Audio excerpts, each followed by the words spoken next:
nem sei mais o que é certo, o que é errado, tem tanto recurso, tanto agravante, tanto atenuante, delação premiada, não sei o que, né? Fica parecendo que o julgamento de Deus será tão simples, né? Que tudo se resumirá, assim, de fato algo que excede a minha compreensão, né? Como Deus. Agora, a Bíblia dá a entender, você usou a palavra dosimetria, né? A Bíblia dá a entender que haverá proporcionalidade, tanto no julgamento da condenação, como no julgamento da salvação, né? Por exemplo, foi citado aqui galardões, né? Que podem ser diferenciações de justiça, né? Com respeito à condenação, também fala de uma certa proporcionalidade, né? Porque Jesus falou, haverá maior juízo para ti do que para eles. Esse receberá tantos açoites, aquele receberá não sei o quê. Então, assim, dá a entender que, né, o Hitler e o meu, né, não vou citar ninguém, mas assim, né, aquela pessoa, né, o pedófilo, né, entre o Hitler e o pedófilo, por exemplo, os danos causados à humanidade são de absoluta desproporcionalidade. Essa é uma questão que nos retira da posição de juiz, né? Acho que ele falou aqui, né? Não sei se alguém falou aqui, ele conhece todas as coisas. Então esse é de fato o julgamento final, né? Porque um juiz humano não sabe de motivações, de intenções, de maquinações, né? O juízo de Deus, a meu ver, é algo... A meu ver não, é o que a Bíblia diz, né? É algo irrecorrível. Acredito que a própria pessoa, ao comparecer perante a luz de Deus, saberá tudo imediatamente. Não haverá livros, não haverá nada. Acredito que esse encontro, né, isso é especulação minha, né? Aqui o pastor pode me...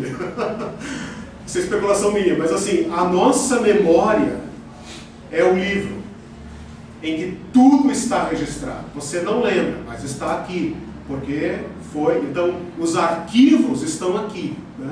O encontro deste banco de dados da minha vida com a luz de Deus, né, será final. Por isso a Bíblia diz, aqui eu acabei de ler, todo joelho se dobrará e toda língua confessará. Quer dizer, nem o perverso poderá levantar um dedo e dizer, mas, né, não, eu quero recorrer e tal. Será final e absoluto, e a justiça de Deus se imporá, não porque Ele é o mais poderoso, que bate a mão na mesa e fala, é assim, acabou. Mas porque sua justiça será aclamada, né? Aclamada de modo que diante da sua sentença não haverá sequer gemido de resignação. Haverá a confissão da justiça de Deus. Os salvos dirão, é pela graça, como eu posso entrar no reino? Como aqueles ovelhas de Mateus 25, que eu não li hoje, né? Senhor, como poderemos entrar no reino? Como? Quando que nós te servimos e tal? E ele vai falar, é isso mesmo, venham benditos do meu Pai. E os ímpios também não poderão dizer absolutamente nada. Porque a justiça de Deus, todas as etapas da justiça de Deus, toda a graça de Deus, todo o dom de Deus, toda a bênção de Deus será considerada final. Deus será aclamado como justo, isso é muito importante. Não porque Ele é o imperador do universo que vai bater a mão na mesa e falar, eu que mando aqui, né, e cala a boca todo mundo.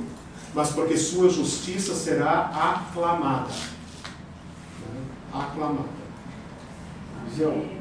Só um minutinho ali, depois eu... Justificados pela fé, temos paz com Deus, isso. Nosso Senhor Jesus Cristo. Exato. Essa é a justiça, né, aqui, né? Justificados, pois mediante a fé temos paz com Deus, por causa do nosso Senhor Jesus Cristo. Romanos 8:1. Agora, pois, nenhuma condenação há para os que estão em Cristo Jesus. Por quê? Porque Deus não pode julgar o mesmo pecado duas vezes. Né? É o princípio de não repetição do julgamento, ou seja, um mesmo réu não pode ser julgado pelo mesmo crime 2 vezes. Né? Pode ser julgado por outro crime. Né? Mas, nesse caso, né, isso nos garante que não haverá condenação. Né? Mas esta justiça de Cristo imputada a nós, essa é a palavra correta, lançada na nossa conta, deve produzir frutos. E essa é a questão que a nossa fé está patinando. Ela deve produzir frutos de justiça. Né? A prova concreta é que ela produz frutos de justiça. Se não produz, não é a fé que justifica. Né? Então, isso é algo que a gente tem que pensar. Quem quer falar? Aqui depois, ó. Que fala assim, a respeito, fala muito sobre o salvos pela fé. Sim.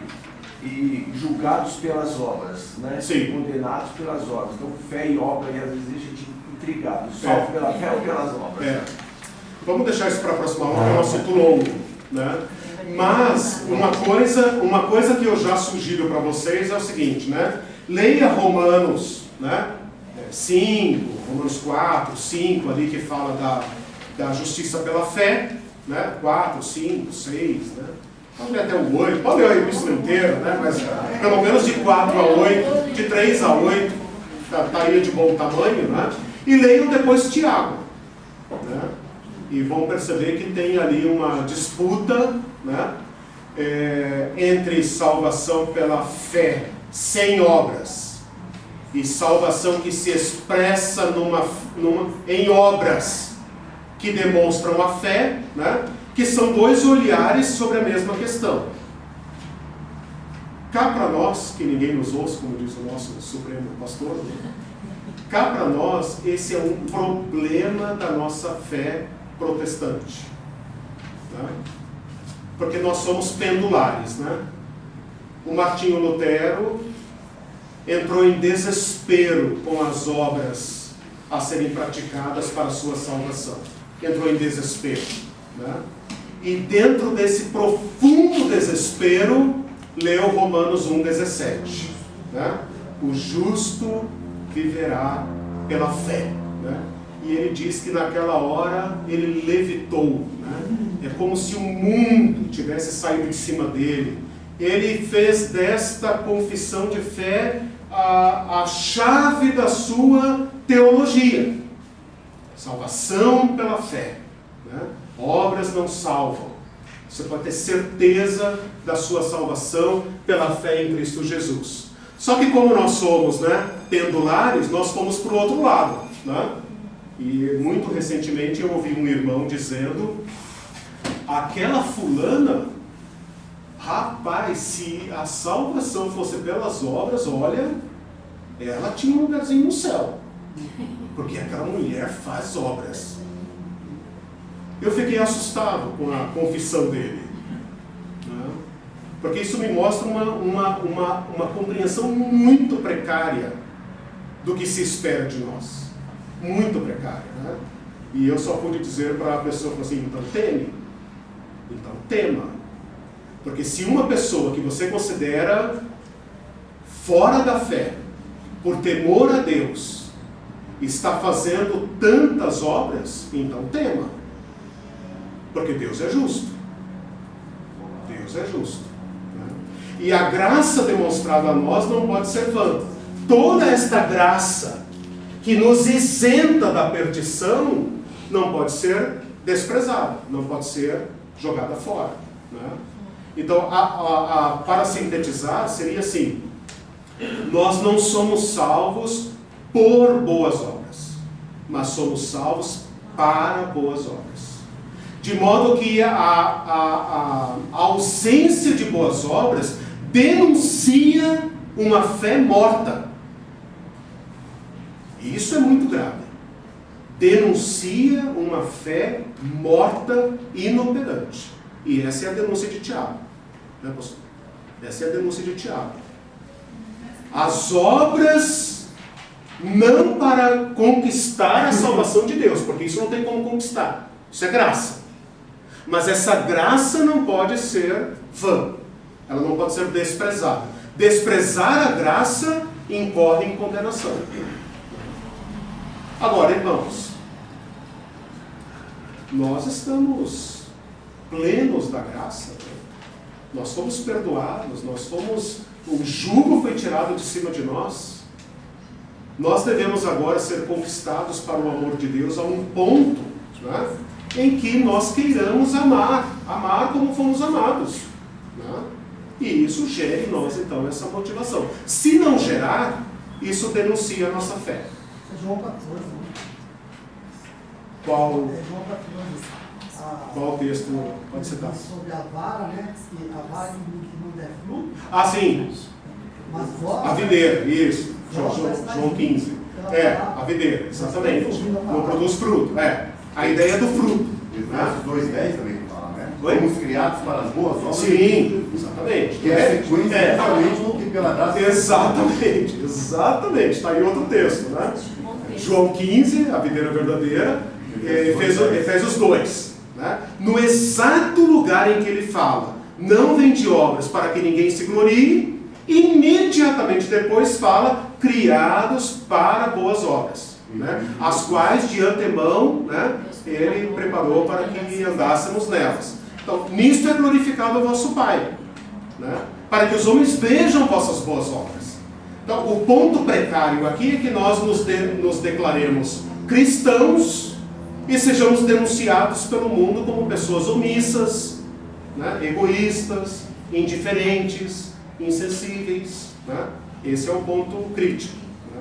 Mas a gente vai voltar a esse tema.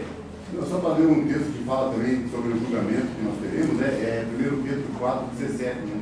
Não sei se está no seu final. 1 Pedro 4:17. Porque já é tempo que comece o julgamento pela casa de Deus. Se começa por nós, qual será o fim daqueles que desobedecem ao Evangelho de Deus? Isso não leva a falar, sabe? Não combinado que vai falar. Ninguém vai dormir. Ninguém vai dormir. Para tranquilizar. Pastor, fala, ele tem feliz o coração. Uma dessas obras que Deus quer em nós, Ok. está em João 6, Sim. né? Perguntaram a Jesus, o que precisamos fazer para realizarmos as obras que Deus quer? Sim. Ele responde, a obra de Deus é esta, crer naquele que ele enviou. Isso. Ok. Lá Legal. em João 3:22 diz que o mandamento dele é este, que nós creiamos o seu Filho e amemos uns aos outros. Então, Isso. faz parte das grandes obras, a coisa principal, a que nos capacita a fazer outras obras, é crer em Jesus. Sim. De modo que, se somos crentes em Jesus, estamos mais ou menos tranquilos. O resto é automático, né? Fazer a obra é automático, tem que ser automático. Esse é o ponto, né? Um crer consequente, né? Fazer as obras que Jesus faz. Vamos orar? Pois não. acho que o pastor falou, mas assim, buscar primeiro o reino de Deus e a sua justiça. Muitas pessoas perguntaram o que é buscar. Falei, o reino Em sua justiça. primeiro. Já está aqui para lutar, né? Sabe? E a justiça é o próprio justiçador. De modo. Você representa, mas buscar, quando ele a palavra buscar, é você. Uma intenção. Sua decisão, né? Ele sempre fica na Sim. Enquanto eu não explico o que é o reino e a justiça, Sim. a pessoa não sabe, ela acha que é tudo aqui. Né? Então a gente explicando devagarinho. Temos que dar testemunho do reino. Falando, a pessoa olha. É muito bom você colocar do lado Sim. das pessoas explicando, a pessoa, Deus abre e revela. Sim, Está no nosso coração, né? O anseio, né? Eu volto a essa lição, está na próxima aula. Vamos orar, Senhor, te agradecemos por esse tempo, pedimos que teu Espírito Santo faça ecoar em nossos corações o chamado do Senhor, a missão que o Senhor nos deu em Cristo. Oramos para que o Senhor nos dê revelação, como foi dito agora.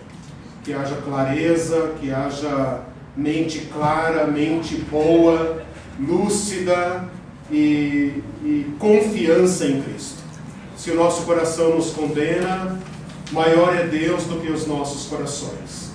Possamos confiar no Senhor, confiar na graça que está sendo manifestada diariamente e sermos, Senhor, aqueles que promovem o Teu reino, promovem os valores do Teu reino. Oramos por isso com muita confiança, porque oramos em Seu próprio nome. Amém. Amém, irmãos. Vamos sair rapidamente.